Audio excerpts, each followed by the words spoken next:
আসসালামু আলাইকুম। আজ 10 জানুয়ারি 2025 শুক্রবার। শুরু করছি চেঞ্জ টিভি প্রতিদিনের গল্প অনুষ্ঠান।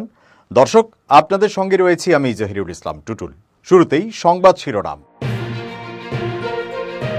ভারত সীমান্তে জয় শ্রীরামের জবাবে নারায়ে তাকবীর।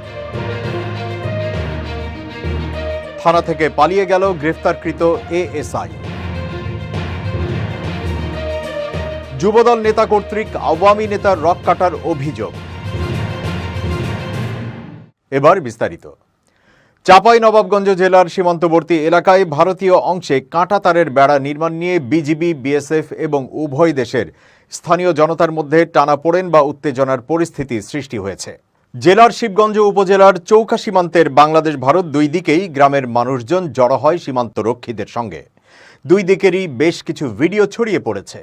এতে দেখা গিয়েছে বাংলাদেশ অংশে বেশি সংখ্যক লোকজন জড়ো হয়েছে, অন্যদিকে ভারত অংশে কিছু মানুষকে লাঠি, রামদা, কাস্তের মতো অস্ত্র হাতে বন্দে মাতরম স্লোগান দিতেও দেখা যায়। যদিও এই ভিডিও যাচাই করা হয়নি। কি ঘটেছিল সেখানে? সম্প্রতি চৌকা সীমান্তের অপর পারে ভারতের মালদহ জেলার বৈষ্ণবনগর থানার সুখদেবপুর এলাকায় বেড়া নির্মাণের তৎপরতা দেখা যায়। সীমান্তের 1200 গজের মতো অংশে কোনো কাঁটাতারের বেড়া ছিল না এবং সেই বেড়া তৈরির পূর্ব প্রস্তুতি হিসেবে ভারতের অভ্যন্তরে 100 গজ ভেতরে মাটি খোঁড়া হচ্ছিল বলে জানান 59 বিজিবি ব্যাটালিয়নের অধিনায়ক লেফটেন্যান্ট কর্নেল গোলাম কিবরিয়া। বিজিবি থেকে এ নিয়ে বাধা দেওয়া হয় এবং সাময়িকভাবে কাজ থামানো হয়। নিয়ম অনুযায়ী সীমান্ত লাইন থেকে 150 গজের মধ্যে কিছু করা হলে সেটা অপর পাশের সীমান্তরক্ষী বাহিনীকে সঠিক নিয়ম মেনে অবহিত করতে হয়, যেটা এক্ষেত্রে ভারতের বিএসএফ বাংলাদেশের বিজিবিকে জানায়নি বলে জানান লেফটেন্যান্ট কর্নেল কিবরিয়া। এ ঘটনায় দুই দফায় দুই দেশের বাহিনীর পতাকা বৈঠক হলেও ফের নির্মাণ কাজ শুরু করে বিএসএফ। এই নিয়ে স্থানীয় দুজন সাংবাদিক জানান, মূলত গত মঙ্গল ও বুধবার ব্যাপক হারে মানুষের জমায়েত বেড়ে যায় এবং একরকম উত্তেজনার পরিস্থিতি সৃষ্টি হয়। ভারতের দিকেও বিএসএফ এর সাথে সেখানকার স্থানীয় লোকজনও ছিল। ভারতের অংশে তোলা কিছু ছবি ও ভিডিও পাঠান বাংলাদেশি অংশের স্থানীয় সাংবাদিক মোহাম্মদ কাউসার আহমেদ। সেখানে অনেকের হাতে রামদা দেখা গেলেও একরকম হাস্যরসাত্মক পরিবেশ লক্ষ্য করা যায়। যেমন একজন রামদা শানাচ্ছেন, বাংলাদেশ থেকে কেউ এলে কাটার জন্য শান দিচ্ছেন বলে হাসতে হাসতে জানান। আরেকজন কাঁধে বস্তা নিয়ে মশকরার ছলে ভিডিওতে বলছেন, বোম বোম বোম, ফুটিয়ে দেব বাংলাদেশকে। বাংলাদেশ অংশের মানুষদের মধ্যে অবশ্য উৎসাহ উদ্দীপনার পাশাপাশি উৎকণ্ঠাও ছিল বলে জানান কাউসার আহমেদ।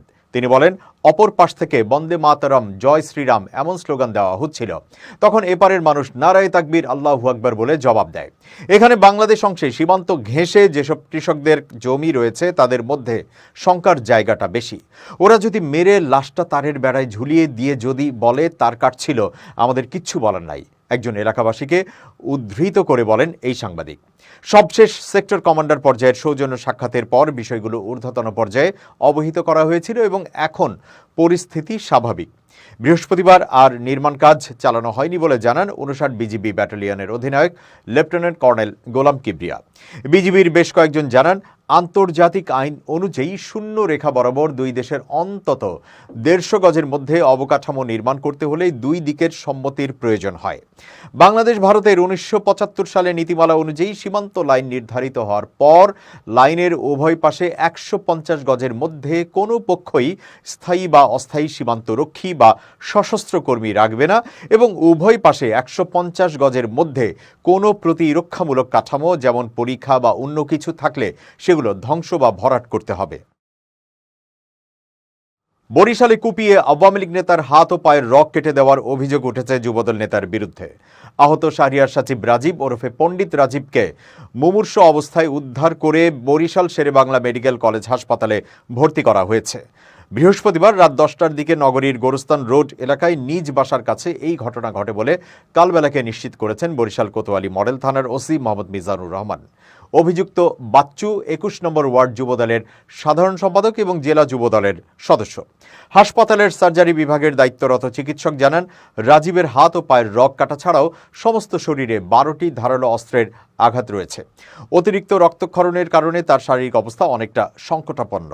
আহত শাহরিয়ার সচিব রাজীব নগরীর মুসলিম গোরস্তান সংলগ্ন কাসেমাবাদ খানকা সংলগ্ন এলাকার বাসিন্দা। বরিশাল জেলা আওয়ামী লীগের সহসভাপতি ও সাবেক পানি সম্পদ প্রতিমন্ত্রী জাহিদ ফারুক শামীমের অনুসারী হিসেবে আওয়ামী লীগের রাজনীতি করেছিলেন। তিনি ২১ নম্বর ওয়ার্ড আওয়ামী লীগের সাধারণ সম্পাদক পদপ্রত্যাশী ছিলেন। এছাড়া গত সিটি নির্বাচনে একই ওয়ার্ড থেকে কাউন্সিলর পদে প্রতিদ্বন্দ্বিতা করেছেন।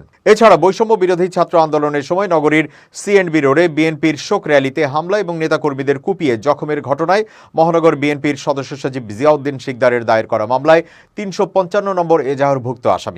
আহত রাজীবের বড় বোন সাংবাদিক শাহিনা আজমিন জানান, রাজীবের স্ত্রী রাত 10:15টার দিকে তাকে ফোন করে জানায় বাসায় ফেরার পথে রাজীবকে নির্মমভাবে কুপিয়ে রাস্তায় ফেলে রেখে গেছে দুর্বৃত্তরা। পরে তাকে উদ্ধার করে হাসপাতালে ভর্তি করা হয়েছে। দুর্বৃত্তরা কুপিয়ে রাজীবের একটি পা এবং একটি হাত শরীরের চামড়ার সঙ্গে ঝুলিয়ে রাখে। তিনি জানান, রাজীব তার স্ত্রীকে জানিয়েছে প্রতিবেশী অক্সফোর্ড মিশন রোডের বাসিন্দা জেলা যুবদলের সদস্য ও ২১ নম্বর ওয়ার্ড যুবদলের সাধারণ সম্পাদক বাচ্চু ওরফে টেইলর বাচ্চু সহ দুজন অন্ধকারের মধ্যে গিয়ে কাসেমাবাদ খানকার সামনে অতর্কিতভাবে কুপিয়েছে। রাজীবকে কুপিয়ে জখমের কারণ এখনো নিশ্চিত নন জানিয়ে শাহিনা আজমিন বলেন, ইতিপূর্বে ওই এলাকায় ডিশ লাইনের ব্যবসা করত সাবেক কাউন্সিলর সাইদ আহমেদ মান্না। ৫ আগস্টের পর তার কাছ থেকে কাগজে কলমে চুক্তিবদ্ধ হয়ে সেই ব্যবসাটি পরিচালনা করছিল রাজীব। এরপর থেকেই ডিশ ব্যবসা নিয়ন্ত্রণে নেওয়ার চেষ্টা করে টেইলর বাচ্চু। এ নিয়ে তাদের মধ্যে দ্বন্দ্ব চলে আসছিল। এই ঘটনায় রাজীব সম্প্রতি বরিশাল কোতোয়ালি মডেল থানায় একটি সাধারণ ডায়েরিও করেছে। হতে পারে এই জন্য রাজীবকে কুপিয়ে হত্যার চেষ্টা করা হয়েছে। এদিকে হামলার ঘটনায় বরিশাল জেলা যুবদলের সাধারণ সম্পাদক এইচ.এম. তসলিম উদ্দিন কালবেলাকে বলেন, বাচ্চু ২১ নম্বর ওয়ার্ড যুবদলের সাধারণ সম্পাদক এবং জেলা যুবদলের সদস্য। সেই হিসেবে রাজনৈতিক কারণে তার সঙ্গে আমার যোগাযোগ থাকতেই পারে, তবে আমি ঢাকায় অবস্থান করায় কি কারণে তাকে কুপিয়ে জখম করা হয়েছে তা আমার জানা নেই। সাবেক প্রধানমন্ত্রী বেগম খালেদা জিয়ার উন্নত চিকিৎসায় লন্ডন যাত্রায় এয়ার অ্যাম্বুলেন্স ও প্রয়োজনীয় সহযোগিতার জন্য কাতারের আমির শেখ তামিম বিন হামাদকে গভীর কৃতজ্ঞতা জানিয়েছেন বিএনপির ভারপ্রাপ্ত চেয়ারম্যান তারেক রহমান। সেই সঙ্গে কাতার বাংলাদেশের দীর্ঘস্থায়ী ও বহুমুখী সম্পর্কের ব্যাপারে আগ্রহের কথাও জানান তিনি। বৃহস্পতিবার ৯ জানুয়ারি রাতে নিজের ভেরিফাইড ফেসবুক পেজে এক পোস্টে এসব লেখেন তারেক রহমান। ফেসবুক পোস্টে তারেক রহমান বলেন, আমার মা বাংলাদেশের সাবেক প্রধানমন্ত্রী বেগম খালেদা জিয়ার জন্য সদয়ভাবে পরিবহন এবং প্রয়োজনীয় সহযোগিতার জন্য আমি কাতারের আমির শেখ Tamim bin Hamad bin Khalifa Al থানির কাছে গভীরভাবে কৃতজ্ঞ। তারেক রহমান আরও বলেন, আমার পরিবার এবং বাংলাদেশের জনগণের পক্ষ থেকে আমি এই সমর্থনের জন্য আন্তরিক ধন্যবাদ জানাই। আমরা বাংলাদেশ ও কাতারের মধ্যে দীর্ঘস্থায়ী বহুমুখী সম্পর্ক গড়ে তুলতে উন্মুখ। প্রসঙ্গত, উন্নত চিকিৎসার জন্য খালেদা জিয়া বর্তমানে যুক্তরাজ্যের লন্ডন ক্লিনিকে ভর্তি রয়েছেন। বুধবার ৮ জানুয়ারি খালেদা জিয়া চিকিৎসা নেওয়ার জন্য লন্ডন যান। স্থানীয় সময় বুধবার সকালবেলায় যুক্তরাজ্য পৌঁছে তিনি অধ্যাপক প্যাট্রিক কেনেডির অধীনে লন্ডন ক্লিনিকে ভর্তি হয়েছেন এবং ইতোমধ্যে তার চিকিৎসাও শুরু হয়েছে। সর্বশেষ ২০১৭ সালের ১৫ জুলাই বিএনপির চেয়ারপারসন লন্ডন সফরে গিয়েছিলেন। এরপর তার আর কোনো বিদেশ সফর হয়নি।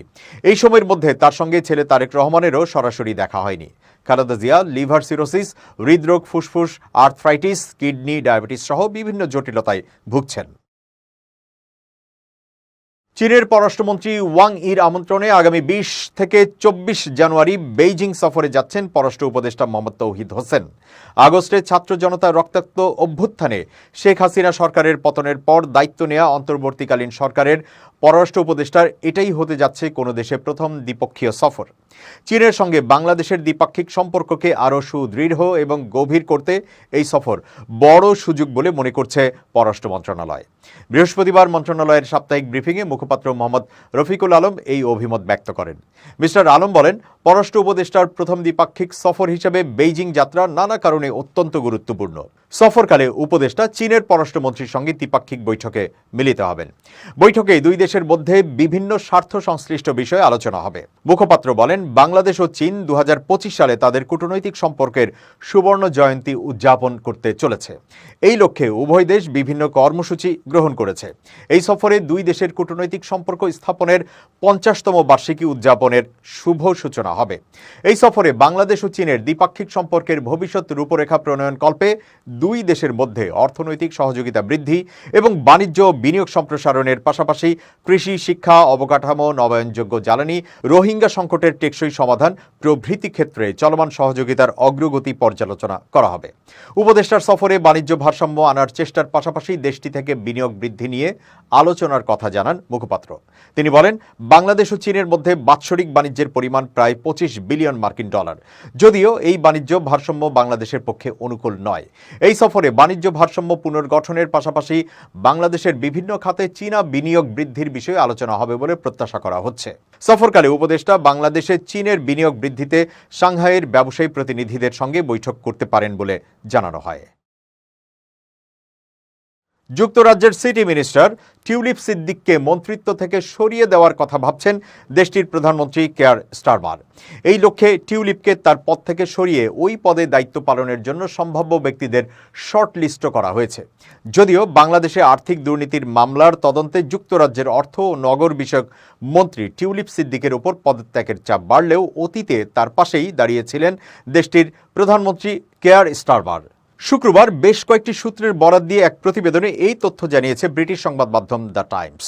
প্রতিবেদনে বলা হয়েছে, বাংলাদেশের সাবেক স্বৈরশাসক শেখ হাসিনার সঙ্গে সম্পর্কের কারণে টিউলিপ সিদ্দিককে তার পদ থেকে পদত্যাগ করতে বাধ্য করা হলে তার স্থলাভিষিক্ত হবেন এমন প্রার্থীদের নাম প্রধানমন্ত্রী স্যার কেয়ার স্টারমারের জ্যেষ্ঠ সহযোগীরা বিবেচনা করছেন বলে টাইমসকে বলা হয়েছে। ঊর্ধ্বতন ওই কর্মকর্তারা সপ্তাহান্তে যুক্তরাজ্যের এই ট্রেজারি মন্ত্রীর স্থলাভিষিক্ত হতে পারেন এমন প্রার্থীদের চিহ্নিত করেছেন বলেও জানা গেছে। গত সোমবার টিউলিপ সিদ্দিক যুক্তরাজ্যের প্রধানমন্ত্রীর মিনিস্ট্রিয়াল স্ট্যান্ডার্ডসের ইন্ডিপেন্ডেন্ট অ্যাডভাইজার লাউরি ম্যাগনাসের কাছে নিজের বিরুদ্ধে তদন্তের আহ্বান জানানোর প্রকাশ্য ঘোষণা দেওয়ার আগেই কর্মকর্তারা সম্ভাব্য প্রার্থীদের চিহ্নিত করেন। দ্য টাইমস বলছে, যদিও প্রধানমন্ত্রী স্টারমার বলেছেন তিনি টিউলিপ সিদ্দিকের উপর পূর্ণ আস্থা রেখেছেন এবং 10 নম্বর ডাউনিং স্ট্রিটের একজন মুখপাত্র টিউলিপকে তার পদ থেকে সরিয়ে ওই পদে দায়িত্ব পালনের জন্য সম্ভাব্য ব্যক্তিদের সংক্ষিপ্ত তালিকা তৈরির বিষয়টিকে সম্পূর্ণ অসত্য বলে দাবি করেছেন, কিন্তু তারপরও টাইমসকে বলা হয়েছে টিউলিপকে তার পদ থেকে সরিয়ে দেওয়া হলে কে তার উত্তরসূরি হতে পারেন তা প্রধানমন্ত্রী স্টারমারের ঘনিষ্ঠদের মধ্যে কেউ কেউ অন্তত আনুষ্ঠানিকভাবেই বিবেচনা করছেন। মূলত টিউলিপ সিদ্দিক ব্রিটেনের ক্ষমতাসীন লেবার মন্ত্রিসভার সদস্য। তিনি economic secretary to the treasury and city minister হিসেবে দায়িত্ব পালন করছেন। তার কাজ যুক্তরাজ্যের অর্থবাজারের ভেতরের দুর্নীতি সামাল দেওয়া। কিন্তু তার জন্মভূমি বাংলাদেশেই এখন তার বিরুদ্ধে তদন্ত চলছে, যেখানে তিনি এবং পরিবারের 4 সদস্যের বিরুদ্ধে একটি পারমাণবিক বিদ্যুৎ কেন্দ্র থেকে প্রায় 400 কোটি মার্কিন ডলার আত্মসাতের অভিযোগ রয়েছে। সম্প্রতি টরি এমপিরাও টিউলিপের পদত্যাগ দাবি করেছেন। ব্রিটেনের বিরোধী দল কনজারভেটিভ পার্টির এমপিরা টিউলিপের উদ্দেশ্যে বলেছেন, ফ্ল্যাট উপহার পাওয়ার বিষয়ে গ্রহণযোগ্য ব্যাখ্যা দিতে না পারলে তিনি যেন ট্রেজারি মন্ত্রীর পদ থেকে পদত্যাগ করেন। টরি এমপি বব ব্ল্যাকম্যান বলেছেন, টিউলিপ সিদ্দিককে তার সম্পত্তির লেনদেনের বিষয়ে অবস্থান স্পষ্ট করতে হবে এবং ব্যাখ্যা করতে হবে আসলে কি ঘটেছে এবং কেন। যদি তিনি তা না করেন তবে মন্ত্রী হিসেবে তিনি তার কাজ চালিয়ে যেতে পারেন না। রাজধানীর উত্তরা পূর্ব থানা থেকে পালিয়ে গেছেন গ্রেপ্তার হওয়া একই থানার সাবেক অফিসার ইনচার্জ শাহ আলম।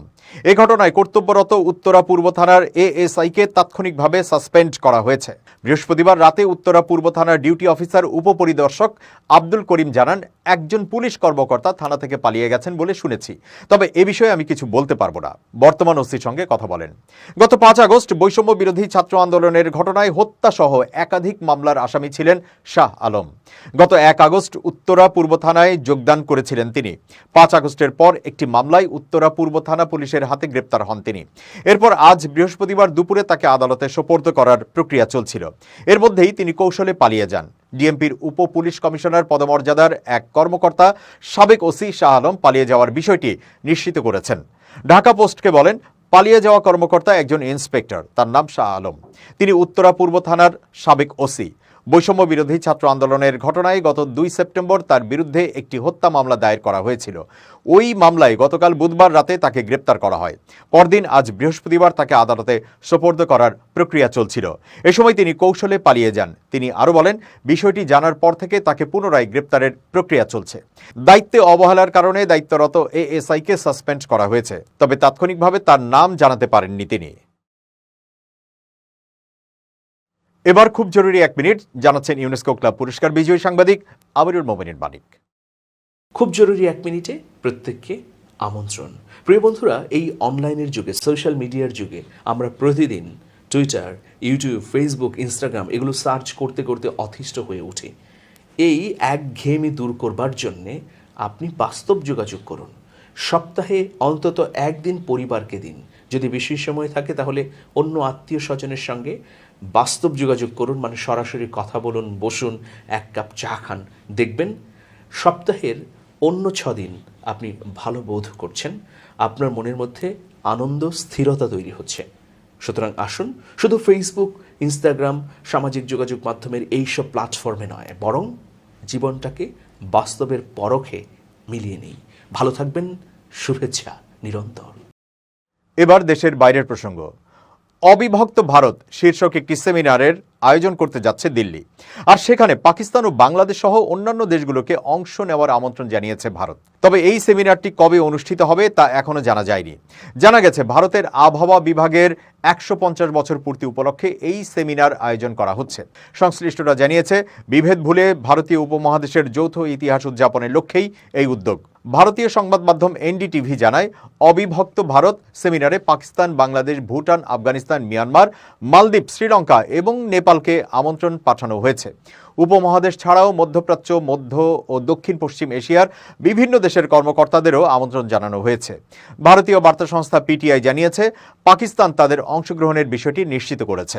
তবে বাংলাদেশ এখনও এই অনুষ্ঠানে তাদের অংশগ্রহণের বিষয়টি নিশ্চিত করেনি। বর্তমান পরিস্থিতি বিবেচনায় বিশ্লেষকরা বলছেন, ঢাকা যদি এই অনুষ্ঠানে অংশগ্রহণের বিষয়টি নিশ্চিত করে তবে এটি একটি ঐতিহাসিক মুহূর্ত হবে। দর্শক, শেষ করছি প্রতিদিনের গল্পের আজকের গল্প। changeTV.press বাংলাদেশের ইউটিউব জার্নালিজমের অগ্রদূত। ভিজিট করুন এর ওয়েবসাইট www.changetv.press, ইউটিউব youtube.com/changetvpress এবং সাবস্ক্রাইব করুন চ্যানেলটি। নিয়মিত লাইক, কমেন্ট ও শেয়ার করে আপডেট রাখুন নিজেকে। ভালো থাকুন, নিরাপদে থাকুন, শুভেচ্ছা নিরন্তর।